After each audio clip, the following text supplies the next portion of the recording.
जगण्याची आशा या मनाची भाषा, तू न बोलता ना ऐकता समजून घेना, स्वप्नांचे रंग मी तुझ्यात दंग, पुरी बाकी काय तुझी साथ संग असताना, आकाशी चंद्र चांदण्या तोडून मी कहाणल्या, मनाचा पाळणा करू बांधून घे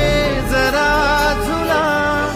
डोळ्यात तूच साजणी सुखाचा स्पर्श तू नामा, तुझ्या विना उरेना अर्थ जीवना।